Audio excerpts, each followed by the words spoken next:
Good morning and welcome to My Catechism. I'm your talk show host, Father Lucas Inoc, and together with me is my co-host, Brad Adam Ampier, the President of the Catholic Faith Defenders in the Archdiocese of Cebu. Today is the third Sunday of Advent. At the same time, we call this Sunday as Gaudete Sunday. Why do you call it Gaudete Sunday? It's because the theme of our readings talks about uh, the, the theme on Christian joy.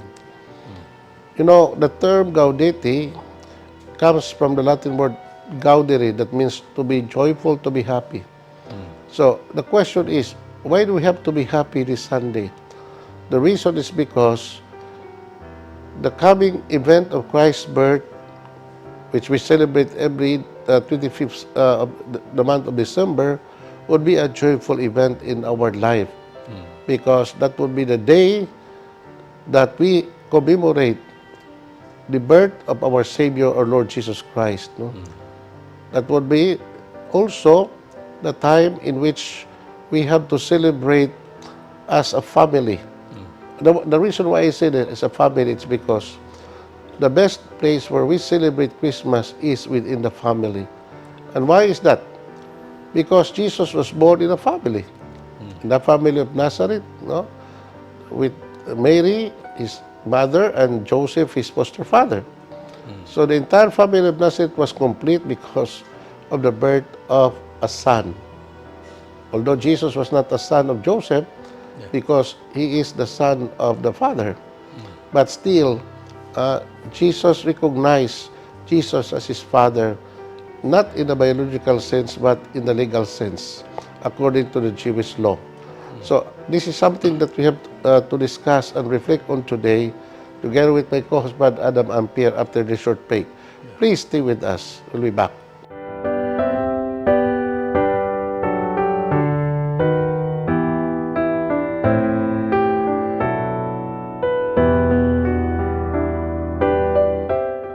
Thank you for staying with us. May buntag, Brad Adam. May butag Padre. May buntag sa itong mga viewers o advance happy Merry Christmas sa itong tanan, no? Anyway, Brad, so karong adlaw, Domingo, Domingo sa Kalipay or Gaudete Sunday. So, kinahanglan magmaya itong kasing-kasing tungkol kay hapit na gyud ang pagsaulog nato sa adlaw na tawhan sa itong manunubos. Ako panginaot na itong tanan sa itong mga viewers, sa itong mga parishioners, and all the people out there, Brad, that they would be happy during this holy season. Na naman, Brad, nga, para ako, this is my personal experience, Brad, and this is always my personal feeling that kining panahon sa Pasko is always a time of expectation. Yes. Ano man, and not a time of expectation on my part, but also the time that I feel happy. I could not contain it, no? Dili ko magmalipayon kay ngano man, it's a joy to celebrate, no? Of a birthday of someone who is so special in our life, no? Not just special, but the one of the greatest persons ever lived on this earth, no? The Savior of the world, Jesus Christ, no? I cannot understand, Brad, why some people, they are Christians, no? Para nila, di mag-celebrate ang Pasko kay was Bible. Nabay Pasko ang Bible. Kana na yung pagkataos ng manunubos mo naman na, di ba? So, the reason why we celebrate Christmas is not because of other reason, but because that's the way we Christian Catholics, no, celebrate the day of Christ's birth. No? Amen. So, ang pangutana, mabanas Bible, December 25 na itong Ginoo. Ang Bible is not a calendar. The Bible is, especially the New Testament books, no? It's not written in what we call a strict historical sense. But there are a lot of historical reference about the birth of our Lord, no? Which we can also attest or find in the extra-biblical source. Amen. Now, kaya ang simbahan, Brad, kay mga magini po yung nag-compile sa Bible, and the church existed during the time of our Lord, no? We have a tradition, Brad. Amen. This tradition is what gitawag ni og the oral tradition the sacred tradition, apostolic tradition, nga nahibawtas unsay ato mga kalihukan. No? So, nobody would question us, kay kita Katoliko, this is our celebration, no? Yeah. This is like a family. Yeah. No, being a family, we know the history of our family, di ba? Correct. Yeah, mingo nga, Haibandas Bible. So, kada brad, di magutagod mo subscribe ang ginang kada gitawag lang kanang Literal. no, kada gitawag nato kanang matod pa nila Sola Scriptura. Sola Scriptura. So we don't subscribe that, no? Yeah. Because it's not in the Bible. The Sola Scriptura is not the teaching of our Lord. It's not also the teaching of the apostles, no? Correct. So, there are many truths, there are many things that we know about Christ and about the church that is not recorded in the Bible, but we know it also by way of tradition. Amen. So, mao na brad, now niya, karon kay maumani nga itong kasaulugan, this is our celebration as Christian, as Catholics, no? Mao na kinahanglan nga ato sa ulugon with great solemnity. Amen. No?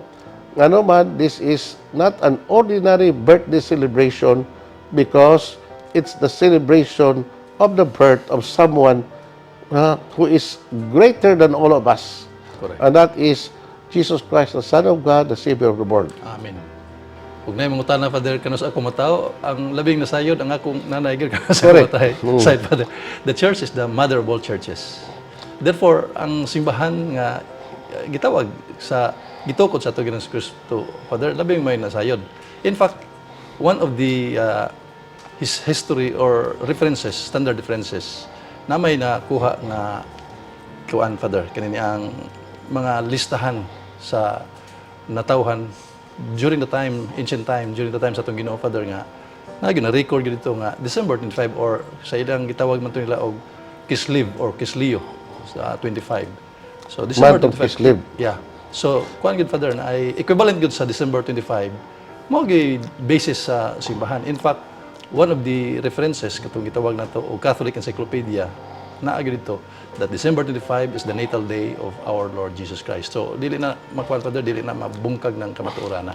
So, karon ba panahon na ba magsige na tag lali sa nag karon sa gyud ang adlaw exact date na sa birthday tong Ginoo other than the December 25.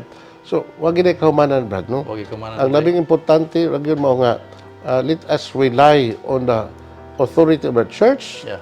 Let us rely on the traditions of the church because no, other than that, wala kita other sources ba nga ato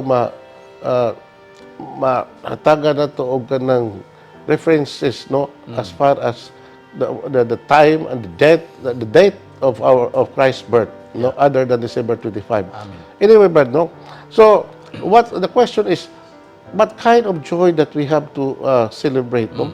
You know, Brad, this is what we call the Christian joy, the spiritual joy, Yeah. because we have Jesus in us, no? You know, Brad, kanong panahon na ba, a lot of people are suffering because of so many difficulties, so many challenges, so many problems, sufferings, no? Di magina mawa, Brad. Yes. I mean, Brad, kining problema sa mga sa kalibutan, suffering, no? Wa ba di kaumanan, Brad? Why, There is no Sukat, Brad, complete solution on human suffering. There is no. There is none. Yeah. Nga naman, kay for as long as we are alive, nagi na mga kasakit, pag-antos. Amen. Even God Himself did not offer us complete solution to all our problems and sufferings. That is why, Brad, we have to go to heaven.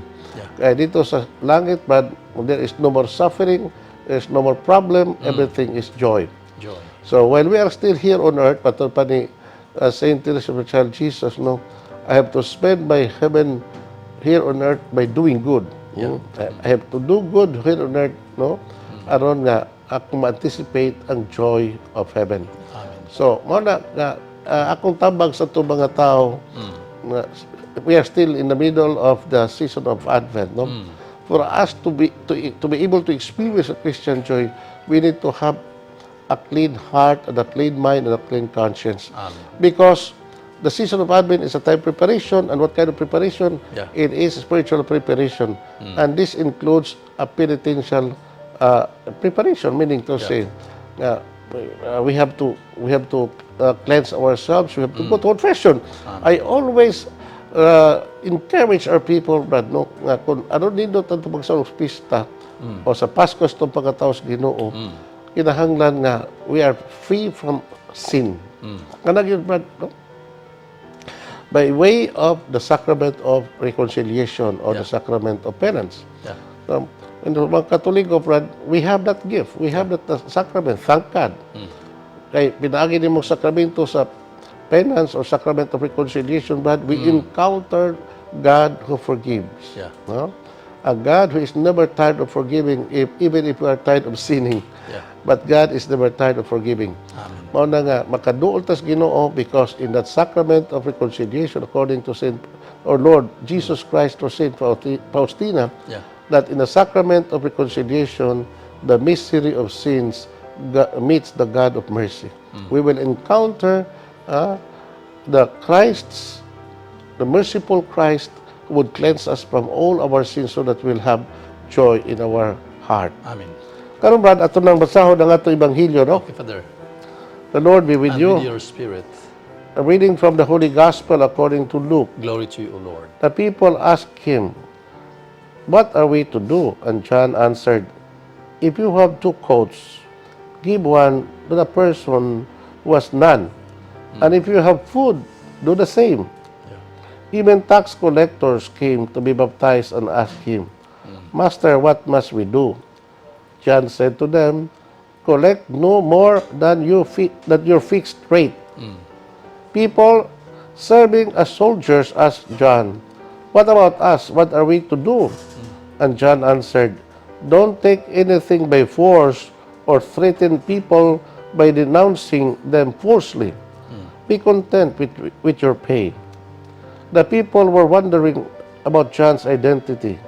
Could he be the Messiah? Then John answered them, "I baptize you with water, but the one who is coming will do much more. He will baptize you with the Holy Spirit and fire. As for me, I am not worthy to untie his sandal. He comes with winnowing fan to clear his threshing floor and gather the grain into his barn, but the chaff will burn with fire that never goes out." With these many other words, John announced the good news to the people, the gospel of the Lord. Praise to you, Lord Jesus Christ. You know, Brad, ibamata nga panahon sa Advento, labi na sa mga Domingo, the 4 Sundays of Advent, no? Yeah. Ang Ebanghelyo nagisgot ngayon may tungod sa kinabuhi o sa ministry of John the Baptist. Yeah. Why is it so, Brad? Yeah. It is because John the Baptist is the prophet of Advent. Yeah. Nga prophet of Advent man because his ministry, no, is a ministry of preparing people for the advent of the Messiah, for the coming of the Messiah. Amen. So that is why most of our reflections sa tong Ebanghelyo during the season of Advent focuses on the life and mission and the teaching of John the Baptist. We'll be back after this short break. Please stay with us.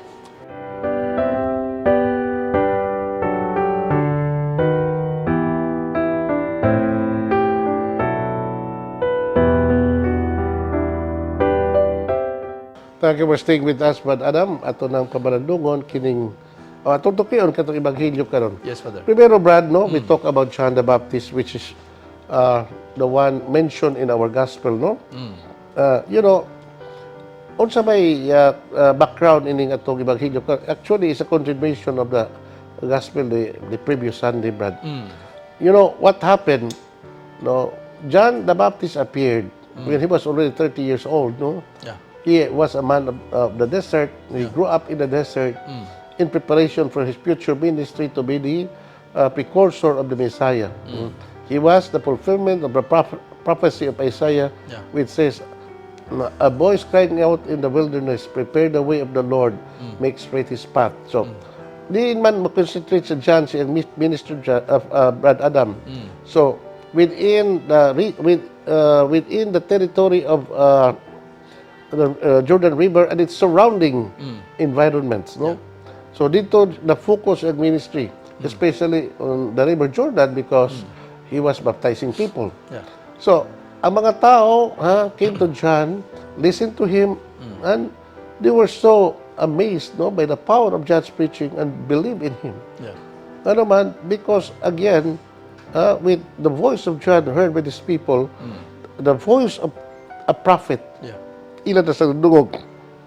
Sa ito nag-ingon itong programa, Brad, no, na in the history of the people of Israel, after the death of the last prophet in Israel, no, the prophet Malachi and the prophet Zechariah, Yeah. who were born around 400 BC. Busy. Up to the coming of John the Baptist, but for 400 years, the voice of prophecy in Israel was silent. Yeah. Wala na sila makadungog og tingog sa usa ka propeta. Taas good rin. No, to. Imagine 400 400 years. years. Now, with John appeared in the Jordan and preaching something new for these people na banhaw ang ilang paglaom. But finally, there's another prophet in our midst. Pero unsa may message si John the Baptist, ang iyang message is repent, Repent. be baptized. Yeah. For the reign of God is close at hand. The Messiah is about to come. Nga, poto nga, mga tao, naminaw ni Juan, unya, natandog sila. Yeah. They were converted by John the Baptist, really. Yeah. So, they submitted they submitted on John's baptism, Brad. Nagpamunyag sila. Now, naghinulsol sila mga sala, nagpabunyag. Yeah. Now, the question karon mo ni, nga, mingon ang mga tao, John, we now are being baptized by you. No? Naghinulsol sa mga sala, what else do we need to do? Yeah. Yan, mao na ni karon, Brad, no? Ang Ebanghelyo karon. Yeah. Tapos, mingon, what are we to do? These people were asking John. Yeah. And John answered, if you have 2 coats, give one to the person who has none. And if you have food, do the same. Yeah. Now, also other people, tax collectors, soldiers, no, came to John and asked the same question. Yeah. Ninod kay ni Brad, nga naman kay, kita ba? Sige, tagi kong paghinulsol. O, naghinulsol namin. Kumpisal namin. Pero, kunta ba nito diha? Yeah. So, conversion or repentance is not just being sorry for one's sins. Yeah. Repentance or conversion, not just to be sorry sa ato mga sala, kundi maghibuhatag something good, something positive. Reparation. No, this is what we call active. Yeah. Kanang repentance, not passive. No. Yeah. By the way, say active repentance because karon nga nabag-o nako, karon nga biyan ako sa pagpakasala. Now, matapos bag-o pa ang mga expression. Now that I am renewed Christian, then I have to do something. Corporal works of mercy in the day. Mo na nga, oh yes, the corporal spiritual works of mercy are mentioned in the Bible, di ba? Correct. Mo na nga, this is very, very important. Ganahan kay ko na Ebanghelyo, Brad, kay ang mga tao ba, ang ilang concept ba sa pagkamatarong, Brad, mo ni nga, kasako, kay ko pasay sa Ginoo, ipasaylo ko sa Ginoo, therefore I'm good. Yeah. Yan, kunto ba diha? Patulog diha. No? Wala baton. Something is missing. Yeah. Something is lacking. No? Pareha na ko na itong usa ka tanong tao, Brad, miduos ng Ginoo, no? And he was moved by the preaching of our Lord, and he asked Jesus, Master, what must I do to inherit eternal life? Correct. Niya may gusto Ginoo, if you want to inherit eternal life, then you have to follow the commandments. I have kept these commandments. Yeah. All commandments. Mingon tong Ginoo, mingon na Ebanghelyo, Jesus looked at him with love and said, there's one thing lacking in you. Unsa man, you are rich, go and sell all your wealth, all your properties, and give the money to the poor, then come back and follow me. Then, upon hearing these words of our Lord, that man went away sad because he had so many possessions. And Jesus addressed his disciple, he said, my sons, how hard it is for the rich to enter the kingdom of heaven. It is easier for a camel to pass through a needle's eye than for a rich man to enter into heaven. Now, mao na, Brad. So, nganong ako nag-ikot lagi? Tungkol kay, pag-correct na nato sa atong mindset ba? Na, may na kong tao, gipasaylo ko sa mga sala, malagit na ko. you know, Brad, there are a lot of things lacking in us. Mausap to ka maong batanon ang hisgutan sa Ebanghelyo. Yeah. He was a good man because Yeah. he followed the commandments. In other words, he was a law-abiding citizen. He did not commit any sin. Correct. Kay matupan niya, he really followed all those commandments. Yeah. Pero matutong Ginoo, Kulang. one thing is lacking. Kita, Brad, sa atong conversion, sa atong repentance, lacking kaita. Lacking. Kuwang kaita. Ang reparation, Father. Teka, Brad. Ang reparation importante kay Father because dali raman kayo ng kanang confession kay actually that is very important for us as a Catholic kay matud pa diya sa Catechism of the Catholic Church number 1497, there is no other ordinary way to be reconciled to God and to the Church but through the sacrament of reconciliation, sacrament of confession, penance. Muna nga usa sa gisulti sa simbahan kani yung reparation. Unsay atong nahimo diya sa mga sala atong nabuhat ato i-repair, Father. Aron gyud nga pag confirm that your katong himong reparation or repentance adunay reparation alang gyud sa imong nahimo nga sala, Father. Okay, doing good, Brad, no, is not just an act of preparation, but it's also an act of mercy, an act of charity. Okay, mao na nga kita, Brad, no, di lang takutob sa pagpuyo o kinabuhi nga maayo tungod kay wa tagibuhat nga daotan. Yeah. Kinahanglan magpuyo pa tag maayo, dili lang tungod kay wa tagibuhat nga daotan, kung dili magbuhat sa tag maayo. Mao ni lacking nato ang mga buhat nga maayo. Now, what exactly unsa man gyud mga the appropriate thing to do? Aton pa nagstong Ginoo kung ikaw dunay quote nga ihatag ang duha quote ihatag ang usa ngadto lain wa kung na kay pagkaon ihatag ang pagkaon sa uban katong way gikaon. No, that is very very basic. Okay. Even tax collectors came to be baptized and asked him, Master, what must we do? John said to them, collect no more than your fixed rate. Yeah. Now, kini ba tuling tukion ni Brad? Mga tax collector naman eh. Nanay BR sa una leader. Gano man yung tax collector, Brad, consider maginas mga Hudiyo nga public sinner and they are being frowned by the Jewish people, hated by their own people. Yeah. Tungod man yan ang ilang profession, Brad. You know, Brad, if you are engaged in collecting taxes, no? Yeah. Your money, collecting money from people, that is always what we call an occasion to sin. That's why, Brad, no, be careful nga paghandle og kwarta, especially that kwarta dili imo. No, that is what we call one of the sources of corruption. Yeah. People who are in charge of collecting taxes, no, in our government, even now, Yeah. no, prone kayo na sa corruption, Brad. Now, matod pa nga ni John ngadto sa mga tax collectors, collect no more than your fixed rate. Nganong fixed rate man, Brad? No, kidding. Dili na depende sa ilang Abi ko ni Brad, nitabo ko, no? Kini mga tax collectors, di ba ni mga Roman citizens, they are Jewish people, citizens. Okay. They were being employed by the Roman Empire or the Roman authorities to collect taxes from their own people. Ilang kaugaling katawhan nga mga Hudiyo, sab. Unya, ang pagi sa Romanhong kagamhanan, Brad, nga, if you are a tax collector in a certain town, like a certain city, like the place of Zacchaeus, no? Yeah. Jericho. No, Zacchaeus was a chief tax collector. He was the head BIR agent dito. Sa Jericho. Sa Jericho. Paagi sa mga Romanhong kagamhanan, Brad, ikaw, you Zacchaeus, tagaan ka na mag-rate ha, nga at least in that city of Jericho, you will be able to raise mga 100,000. Oh. Ha? 100,000 yung talang dollars sa itong panahon, 100,000 pesos pa mong rate. Yeah. According to their currencies, mga Hudiyo. So, kay Zacchaeus, kung mga tax collector, may kamot yun nga, makaabot sila niya ng maong rate nga gipost nila nga by the Roman authority. So dili day matag individual father nga mao na imong kuan tanguri dako ka mao ni imong percentage like for example karon sa BIR nga natay percentage nga kuan. Ay lahi ni karon og lahi sa panahon ba sa mga Romanhon. Mo na nga Maning kabot yun ang mga tax collector nga makakubra sila mas labaw pa kaysa rate. More madato sila.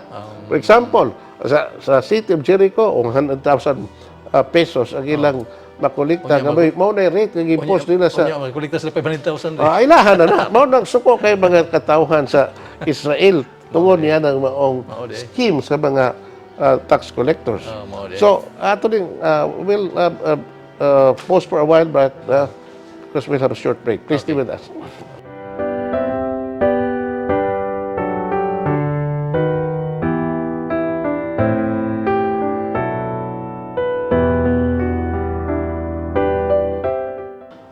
Stay with us, Brad. Mao din itaburan sa mga tax collectors. Mao na nga naglagot kay ilang kaugalingong katawhan nila. Kay tungod na kanang scheme nila, kanang pamagi nila nga. modus nila, Brad, to earn more money. So by way of corruption. So they collected more taxes from their own people aron makaabot sila silang rate nga gi-post nila sa mga Roman authorities. Nya sobra gani ila na. Mao na nga mingon si John, no? Collect no more than your fixed rate. So people serving as soldiers asked John, "What about us? What are we to do?" And he answered, "Don't take anything by force or threaten the people by denouncing them forcefully. Be content with your pay." Para sa mga sundao, Brad. Kaya po mga sundao, Brad, no? Na, kuha na po. Sa mga maayo. No?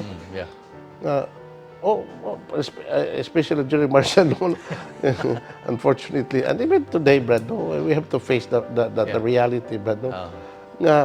If you are a person in authority, especially if you're a soldier, you carry a weapon, firearm, no? So, mga police, for example, no? Nagiging ng temptation, no?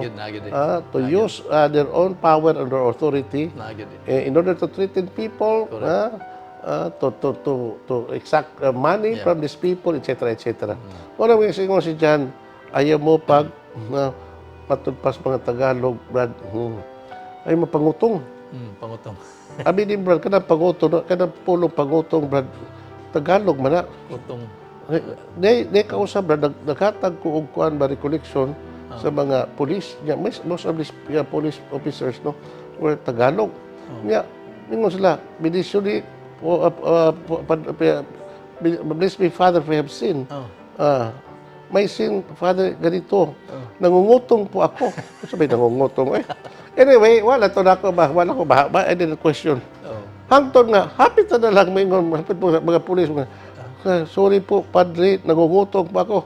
Po, nagwari ko kagwanta, may baro ko sa confessional, nangutan ako sa mga tao dito, kung saan lang nangungutong. So, inana ba, Brad, ba?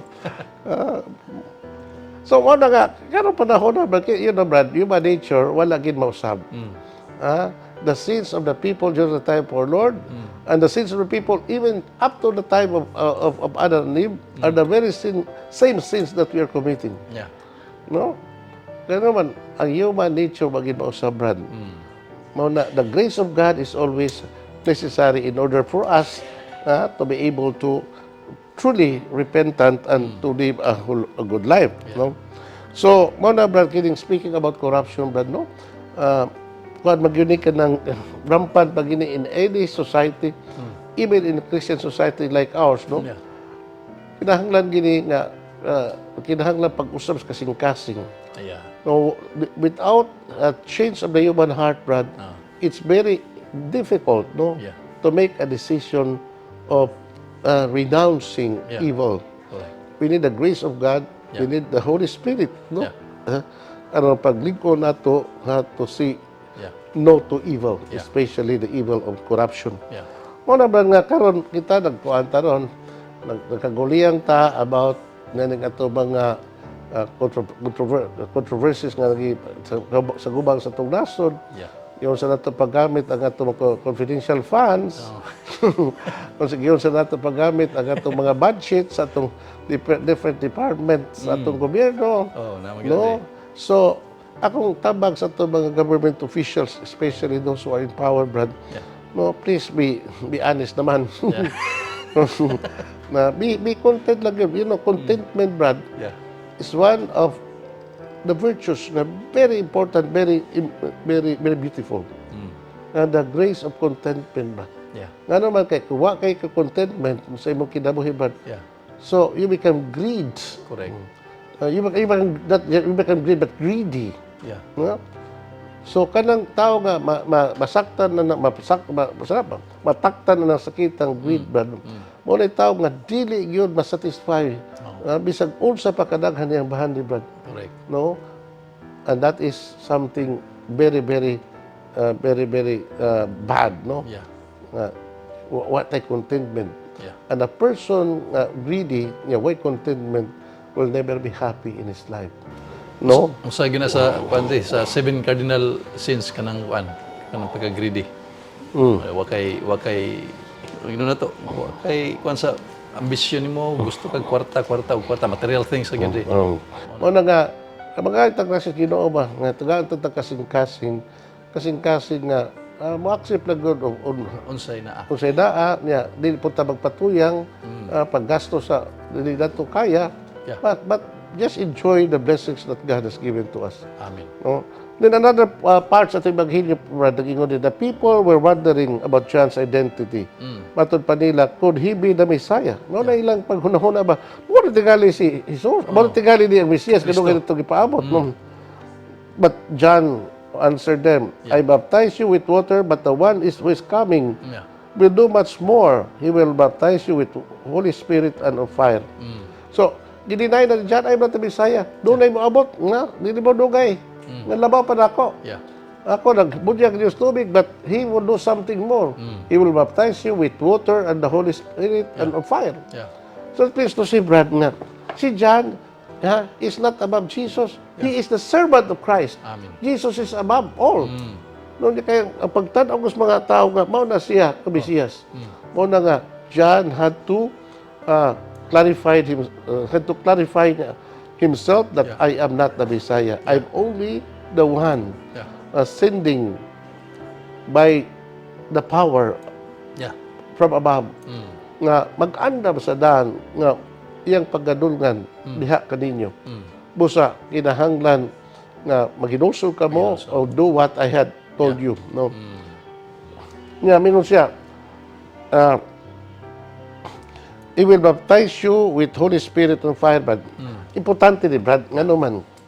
Kay, ang baptism of John, Brad, dili to mo'y actual baptism nga atong gidawat. The baptism of Christ is superior than that of John. Yeah. No? The baptism of John is just a mere ritual. Yeah. Nagibuhat sa mga Hudiyo, very open silang life. Yeah. But the baptism of Christ, no, is something of importance, Brad. Nga naman, because this is what we call the baptism of Christian rebirth, which is recorded in the chapter 3, verse 6 of the Gospel of John. That he said to Nicodemus that unless a man be born again by water and the Holy Spirit, he cannot enter the kingdom of heaven. Amen. So with that statement of our Lord in John 3, verse 6 and following, so nagpasabot siya sa sakramentos bunyag. No? Nga, atong pagadawaton so that we will be born again. Amen. In spiritual way. Not in the level of not in the level of nature but in the spiritual level. Na matawta sa bagong kinabuhi in which we'll be able to receive the grace of sanctifying life which was lost by the sin of Adam and are now restored to us. When we receive the sacrament of baptism. That's why sacrament of baptism is what we call the sacrament of Christian rebirth. Una, Brad, ako nag-emphasize ng mga tao, since we Catholics are baptized by water and the Holy Spirit according to the baptism of Jesus Christ, we are the original born-again Christians. Correct. Okay, kabat. Sakto na, Father, kay daghang kayo mga kaigsunan na to nga kinahanglan gawas mo sa pagkatoliko, then mag-born again so that you will be saved. No. Ang klaro nga born again, Father, according to our church and according to the Bible, it is through the baptism. The Christ baptism, Brad. Yeah. So, mo na, Brad, finally, si Bingong Gili Juan, referring to himself, patod pa niya, as for me, I am not worthy to untie his sandal. He comes with winnowing fan to clear his threshing floor and gather the grain into the barn, but the chaff he will burn with fire that never goes out. So, yung emphasize ni John nga, I am not worthy, no? Even to untie the sandal of his feet. Meaning, I am not worthy even to be called his servant. That's the humility of John. Yeah. That's the strength of John, brother. His humility. Yeah. And with that, he became so great person. Amen. So, with hinautod na, brad, nga, with this celebration of Christmas, we'll be able to welcome Jesus and acknowledge Him as our Lord and Savior, as being introduced by John to us. So, salamat kay Brad, o salamat sa mga viewers, inautunta nga atong Domingo karong adlaw would be a joyful event because, as I have said, this is a joyful Sunday or Gaudete Sunday. The Lord be with you. And with your spirit. May Almighty God bless you, the Father, the Son, the Holy Spirit. Amen. Thank you and good day. Praise the Lord.